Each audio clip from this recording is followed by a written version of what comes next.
En nuestra búsqueda por comprender el mundo que nos rodea y nuestro papel en él, a menudo nos encontramos enfrentando la vasta incertidumbre del futuro y los límites de nuestro propio conocimiento.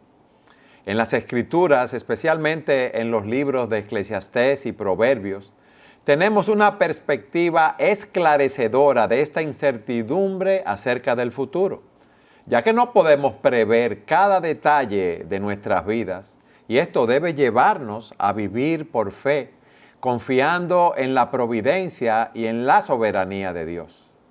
A la luz de esta verdad, debemos aprender a vivir con la confianza de que estamos en las manos de Dios. Y ese es el tema que queremos tratar en este día. Y tenemos con nosotros al pastor Salvador Gómez. Bienvenido, Salva.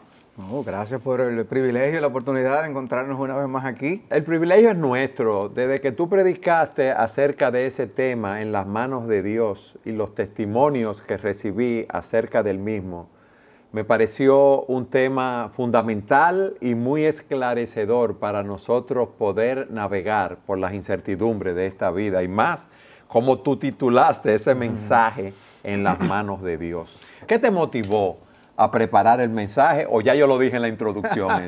No, la verdad es que fue algo que se me asignó para una conferencia en particular. Okay. Y cuando me metí en el pasaje de ese capítulo 9 de Eclesiastés, de verdad que fue muy iluminador, muy alentador. Hay libros que abundan en cómo enfrentar los problemas, cómo hacer tal cosa, y siempre nos dan un sinnúmero de pasos que son la vía para el éxito. Eclesiastés no hace eso. Y la palabra de Dios no nos resume esos principios de sabiduría como de una manera tan nítida. A veces la sabiduría se encuentra en uno simplemente admitir nuestras limitaciones y reconocer cuánto abarca el poder, la sabiduría y el amor de Dios. Y entender eso ya es una parte y poder aplicarlo en el día a día a las diferentes circunstancias en las que todos nos encontramos. Yo creo que eso nos ayudará a darle gloria a Dios en una vida que tiene tantas cosas inciertas. Yo veo frecuentemente muchas personas que no conocen al Señor, que dicen yo quiero ser feliz, yo lo que quiero es encontrar la felicidad en esta vida y asumen que para ser felices en esta vida, en este mundo, no deben enfermarse, deben tener una buena posición económica, deben tener una buena relación familiar. ¿Debe ser así? ¿No debemos, debemos rechazar cuando vengan estas incertidumbres de la vida? Bueno, nosotros, el anhelo por la felicidad no es malo, pero no es lo primero. Si fuera lo primero, el mismo Señor Jesucristo no hubiera venido a este mundo a padecer y a sufrir. Okay. O sea, nadie es más amado por nadie que lo que ama a Dios el Padre, a Dios el Hijo. Y en ese sentido, uno diría, si Dios el Padre ama a Dios el Hijo, lo va a guardar de padecer, de sufrir, de ignominias y vergüenzas, pero no es así, lo cual nos enseña que hay otros propósitos de Dios que están primero. Y cuando descendemos entonces a nosotros, los seres humanos, ¿quiénes somos nosotros para pensar que somos el centro de la vida en el universo tan vasto en el que nos encontramos? Y es cuando nos pretendemos estar en ese centro que decimos, no, que la vida me debe la felicidad. La gente me debe la felicidad. Y es ahí cuando nos frustramos, cuando las cosas no nos salen como queremos, cuando las relaciones no son tan dulces como deseamos.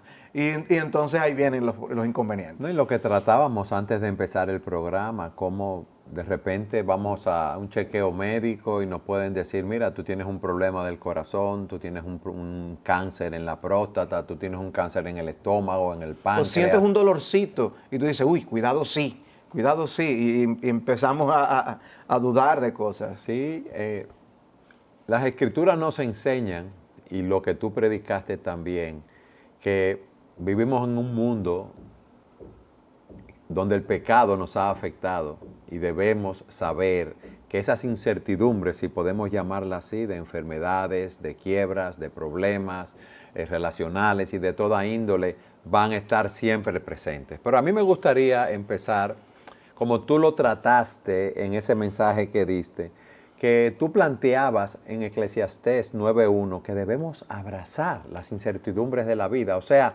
no debo quejarme, no debo protestar cuando vienen esas cosas, no debo levantar mi puño contra Dios. Explícanos eso. Siempre se usa la figura del avestruz, de tratar de uno esconder la cabeza como una manera de evadir los problemas. Esa es una manera que la gente trata de evadir. Veo la situación negativa y entro en negación. No es así, no es como yo lo estoy viendo, no hay problema. Dale para adelante, tú puedes. Y ese tipo de ideas de superación personal, esa es una manera. La otra manera es, como tú dices, yo pelear contra Dios. Porque el punto de lo que Eclesiastés está planteando es que Dios no solo nos creó y por lo tanto es nuestro dueño y Señor, sino que también Él interviene en nuestras vidas. Él es el Señor del universo cada día, no en el día de la creación. Él es el Señor del universo siempre, en toda la historia. O sea que Él no creó y dejó la creación caminando sola con las leyes que Él nos dio. La Biblia no es deísta, que es lo que enseña el deísmo. La Biblia nos enseña que no, Dios está a cargo de cada cosa. Por eso Cristo podía hablar para consolar a su pueblo, para ayudarlo a librarle de la ansiedad y del afán. Y le decían, mira cómo Dios cuida de los pajarillos, mira cómo Dios viste las flores. O sea, si Dios hace eso con estas criaturas, ¿no va a cuidarte a ti más, que eres más importante? Entonces, en ese aspecto, ver el gobierno de la providencia, ver el gobierno de Dios de su creación, no debe hacernos desconfiar de Él. Debe movernos a descansar en Él. Y es por eso el punto de Eclesiastés, de que nosotros estamos en las manos de Dios. ¿Tú puedes leer ese versículo que tú citaste allí? Déjame Claro, por supuesto. aquí. Dice Eclesiastés 9:1. Pues bien, he tomado todas estas cosas en mi corazón y declaro todo esto, que los justos y los sabios y sus hechos están en la mano de Dios. Los hombres no saben ni de amor ni de odio, aunque todo está delante de ellos. Explícanos eso. Bueno, el texto está enfatizando el punto de que nuestras vidas no son fruto del azar. Nosotros estamos en la mano de Dios para cada detalle y está diciéndonos, reconoce tus limitaciones, reconoce que tú no tienes el control de tu vida en absoluto. Si nosotros pudiéramos controlar qué va a ocurrir con nosotros a cada instante, el mundo fuera un desastre, porque nosotros no tenemos tal poder ni tal capacidad. Hay uno que lo tiene y es el Señor. Por eso en mejores manos no podemos estar. Pero sea que lo admitamos o no, Eclesiastés te está diciendo, es así. Mientras más rápido tú aceptes el hecho de que tú no gobiernas, sino Dios, entonces mejor estarás capacitado para enfrentar las diferentes circunstancias de la vida. Pero en el mundo que vivimos, Salvador, con tantas personas que no creen en Dios, con tantas personas que se creen que ellos son los dueños de su propio destino y enfrentan estas incertidumbres, ¿es un choque continuo entonces que están recibiendo? Claro, y que frustra, porque la vida no se nos acomoda a nuestros deseos. Al contrario, vamos a ir viendo continuamente cosas que nos desagradan. Y ahí entra un texto como lo que Pablo le decía a los hombres, ¿vas tú a altercar contra Dios? Pero esa es nuestra primera reacción cuando viene una incertidumbre, una aflicción, un problema, una muerte, una enfermedad. Tristemente, porque pensamos que nosotros somos los que somos Señor de la vida. Mientras más rápido entendemos que es Dios quien manda, que es Dios quien gobierna y que sabe lo que conviene, mejor nos va a ir en ese sentido.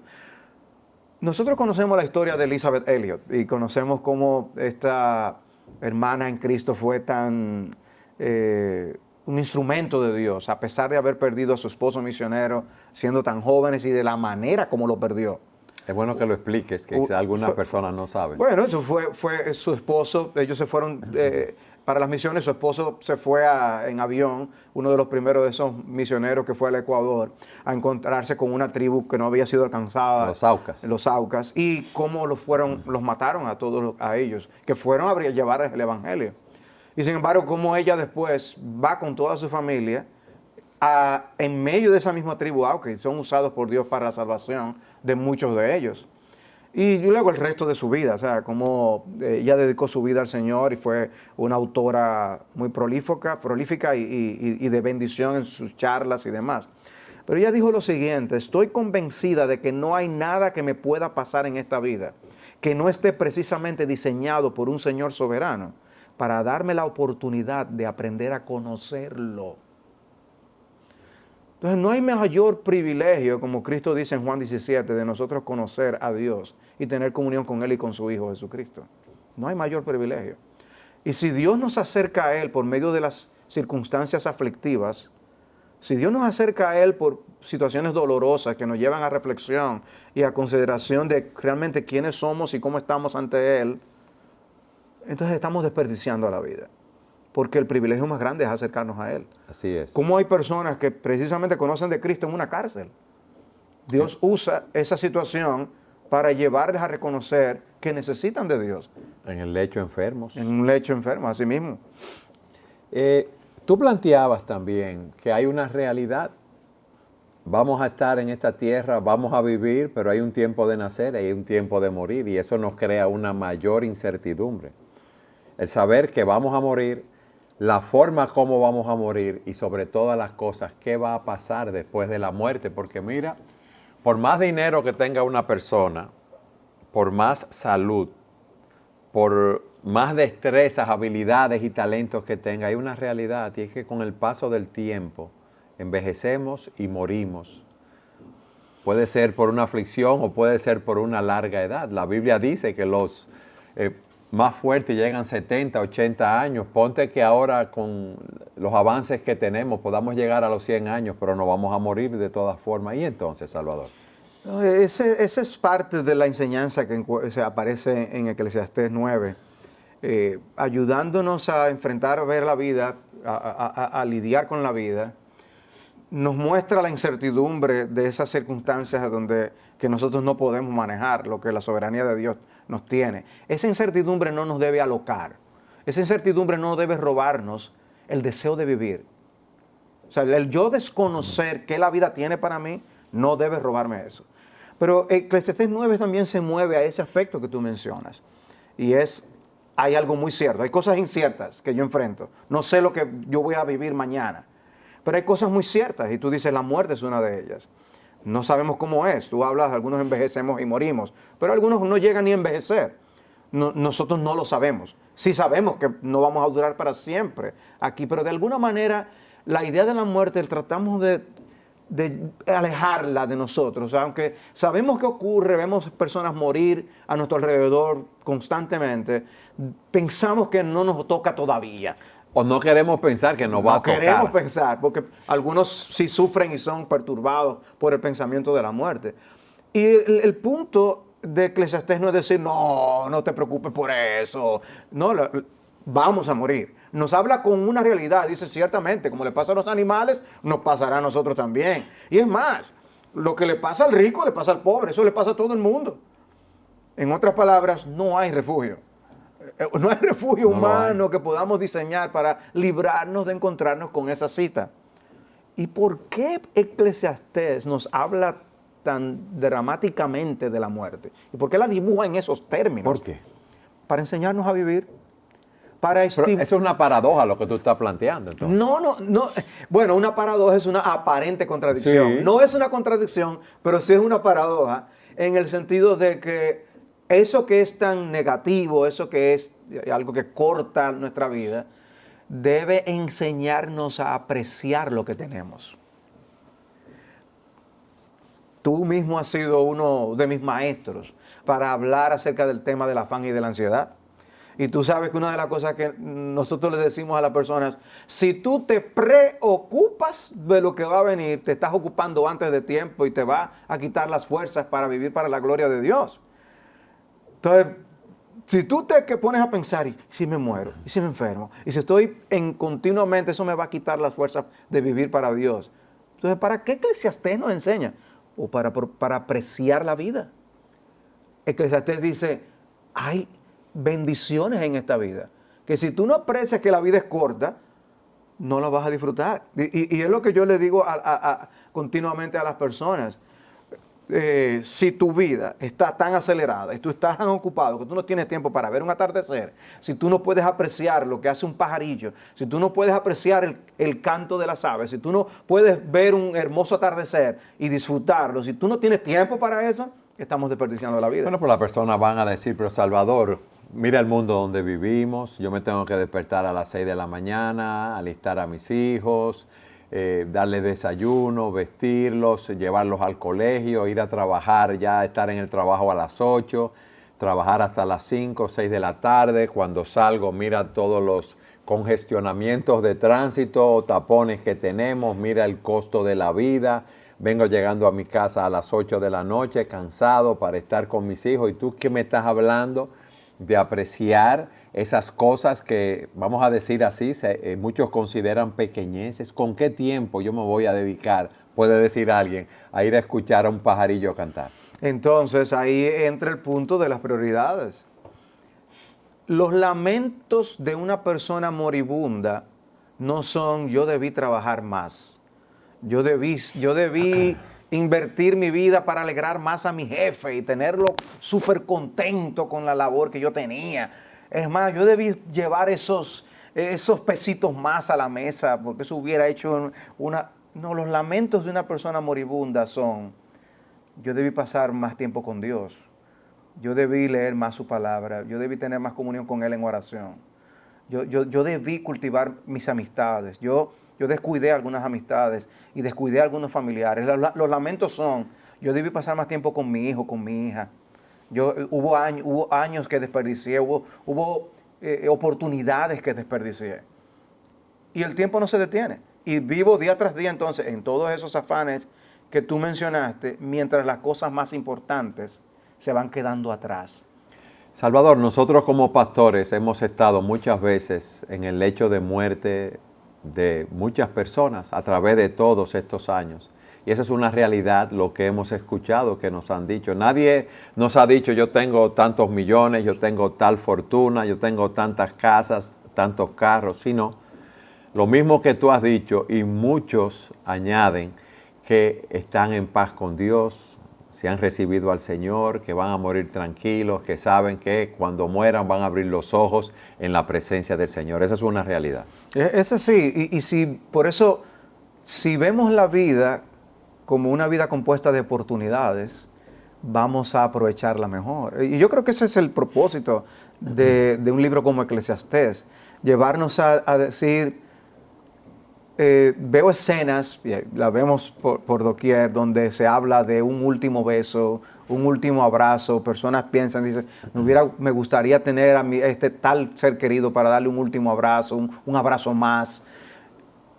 Eso no debería llevarnos ahora a abrazar más, dar más besos, sí, y decir a alguien, yo te amo, yo te quiero, tú eres una parte importante de mi vida, yo aprecio que tú tal cosa. ¿Por qué lo dejamos para cuando la persona no esté? O para cuando nosotros no estemos. En otras palabras, hazlo hoy. Sí, lo que pasa es que alguien te puede decir, es que yo estoy tan ocupado. Es como decía la frase de una canción, agobiado bajo el vulgar agobio de la rutina diaria, valga la redundancia. ¿Tú me entiendes? Entonces, que nos olvidamos de que esas cosas tienen un gran valor. Dice el Salmo 90 en ese famoso versículo 12, enséñanos a contar de tal modo nuestros días que traigamos al corazón sabiduría. Hay que aprender a vivir la vida. Así es. O sea, nosotros estamos vivos y pensamos que por eso ya no tenemos que aprender a vivir. No, la vida se aprende a vivir y Dios nos las enseña en su palabra. Entonces, vive hoy como tú debes vivir. Aprende del ayer, aprende de la experiencia de otros, porque Eclesiastés muchas veces nos cita las experiencias de otros. Y el mismo autor de Salomón está cita de su propia experiencia. ¿Para qué? Para que aprendamos. No pases tú lo mismo, aprende de mi experiencia para que tú entonces lo hagas mejor. Tú nos has dicho que debemos entender que hay incertidumbres en esta vida, que vamos a morir y debemos abrazar la certidumbre de la muerte. Por lo tanto, debemos tener una perspectiva correcta de la vida, dando valor a lo que realmente tiene valor. Pero muchos se van a preguntar, ok, ¿y cómo yo empiezo a tener una perspectiva correcta de la vida? Ya tú nos has dicho que estamos en las manos de un Dios soberano, pero ¿qué más? Porque muchos pueden decir, es que yo no tengo esa fe que ustedes tienen. Permíteme leer lo que dice Eclesiastés. Bien. Dice en Eclesiastés 9:7. Vete, come tu pan con gozo y bebe tu vino con corazón alegre, porque Dios ya ha aprobado tus obras. En todo tiempo sean blancas tus ropas y que no falte ungüento sobre tu cabeza. Está hablando de alguien que disfruta cosas que Dios le da al comer, viste de una forma alegre. Dice, goza de la vida con la mujer que amas todos los días de tu vida fugaz. No niega que la vida es fugaz. Dice, pero si es fugaz, goza de la vida todos los días con la mujer que amas. Dice, los días que Él te ha dado bajo el sol. Pero hay muchos pueden decir, por eso es que yo bebo todos los días y salgo a la calle y busco mujeres y fumo y hago todo lo que yo quiero hacer porque yo estoy gozando de la vida. Pero el punto es que hay que vivir en los términos de Dios para que ese producto dé los beneficios adecuados. Nosotros tenemos que leer el manual del fabricante. Y en ese sentido, el manual del fabricante nos dice que los excesos en estas cosas son dañinas. El exceso del alcohol, el exceso de la comida, todos esos excesos nos llevan a pecar contra Dios y en muchos de esos casos el alcoholismo a destruir la vida familiar o las drogas o los vicios, el juego, etc. Hay una manera de vivir la vida que es licenciosa. Y otra con el gozo de Dios. Y otra que es dentro de los límites que Dios ha puesto. O sea, la Biblia no nos dice, para evitar la vida licenciosa, reclúyete en una habitación 2x2 y no salgas de ahí nunca, jamás.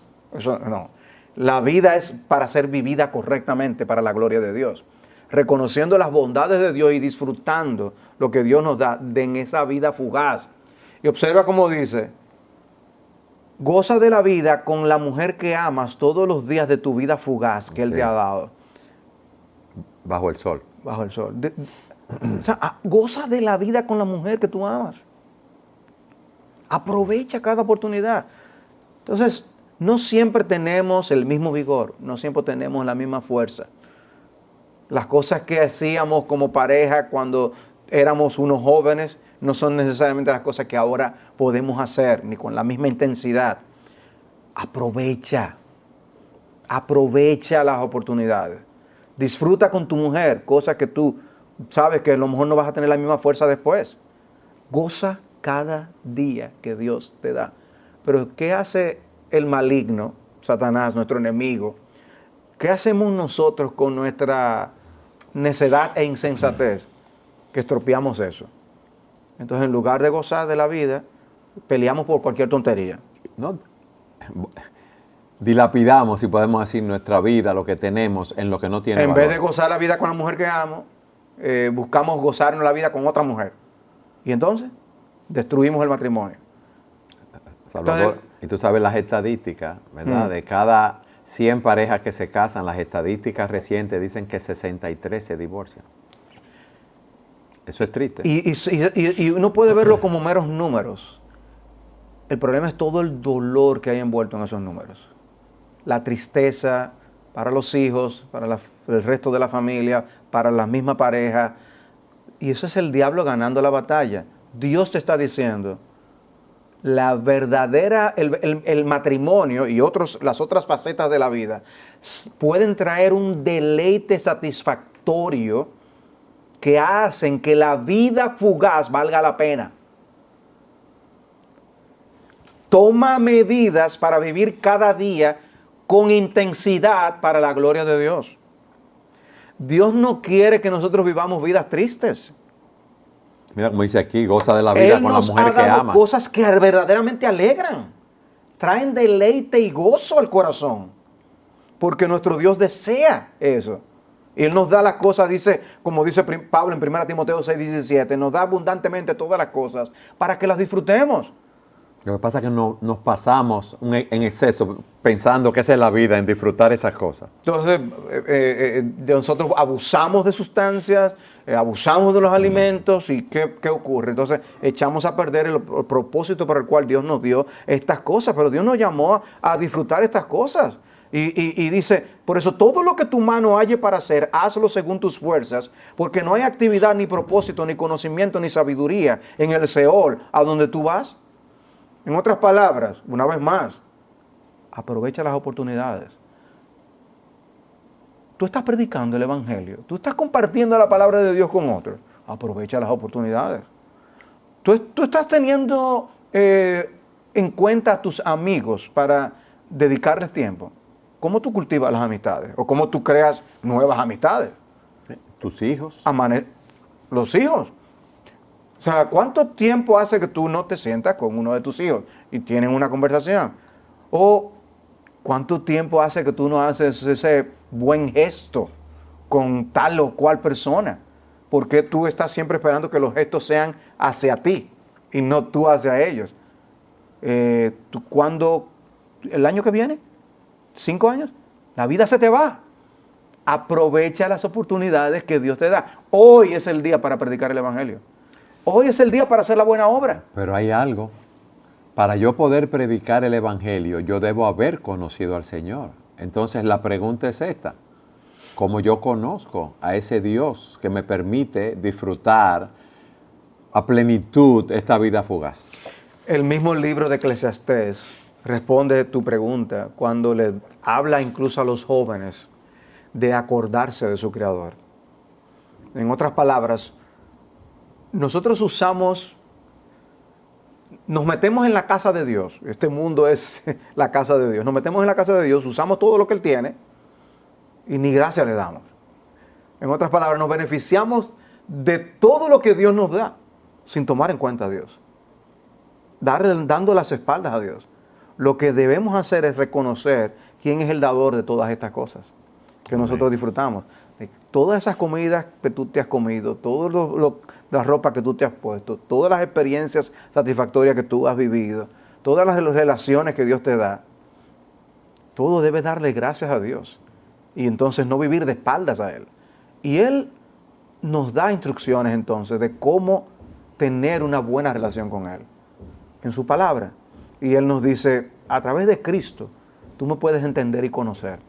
¿Cómo yo entiendo a Dios a través de Cristo? No, yo debo ir a las Escrituras para ver qué dice Él, de qué es su voluntad. Y cuando la leo, yo digo, wow, yo estoy tan lejos. ¿Y para qué Dios nos muestra que estamos lejos? ¿Para qué Dios nos lleva a leer en su palabra cosas que decimos, yo no estoy haciendo eso? Bueno, para que reconozcamos que Él ha hecho provisión en Cristo para ese problema. Cristo sí vivió la vida perfecta. Cristo sí cumplió su palabra a la perfección. Para que ahora yo, por medio de la fe, esa muerte que Él sufrió en la cruz del Calvario sea puesta en mi cuenta, esa justicia suya por su muerte sea puesta en mi cuenta, y mis pecados los cargue Él en la cruz del Calvario para el perdón de todos y cada uno de mis pecados. Entonces, esa es la vía para yo venir a entrar entonces en la senda y el camino de lo que es la vida que lleva a la vida satisfactoria en Dios y que pueda aprovechar esta vida verdaderamente como debe ser vivida. Lo demás es un desperdicio. Podemos pasar 100 años, que no son 100 años bien aprovechados necesariamente, pero podemos pasar 100 años en este mundo. Y si no lo vivimos para Dios, y si esa vida no nos prepara para la venidera, que es eterna, entonces esa vida ha sido desperdiciada. Y hay una realidad que aquel que se ha arrepentido de sus pecados y confiado en Cristo para salvación, por su gracia, por la gracia de Dios, tiene vida eterna. Y habitará confiado y sin temor del mal en este mundo hasta el día que esté en la presencia de Dios. ¿Por qué? Porque estamos en las manos de Dios. Amén. Y ciertamente eso no niega que no estemos ahora mismo pasando por circunstancias muy adversas, o que hayamos pasado por circunstancias adversas que hayan dejado marcas en nuestras vidas. Y nos hace mirar al futuro con incertidumbre en esos aspectos. ¿Cuánto dolor más sufriré? ¿Cómo yo voy a estar el año que viene, dentro de 5 años? ¿Tendré yo los recursos que yo necesito? Hay 1000 respuestas que nosotros no conocemos, pero eso no elimina el hecho de que estamos en las manos de Dios. Un Dios que nos ama, que nos cuida y nos protege y nos guarda como sus propios ojos. Y en ese aspecto nosotros podemos andar seguros y tranquilos. Amén. Poniendo toda nuestra vida en Él y descansando en Él. Así podemos entonces, a pesar de esas incertidumbres, vivir con gozo y aprender a usar las oportunidades que Dios nos da. Amén. Gracias, mi hermano. Gracias por enseñarnos a través de ese pasaje que estamos en las manos de Dios. Amén.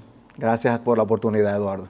Y gracias a todos ustedes por habernos acompañado en su programa Entendiendo los Tiempos.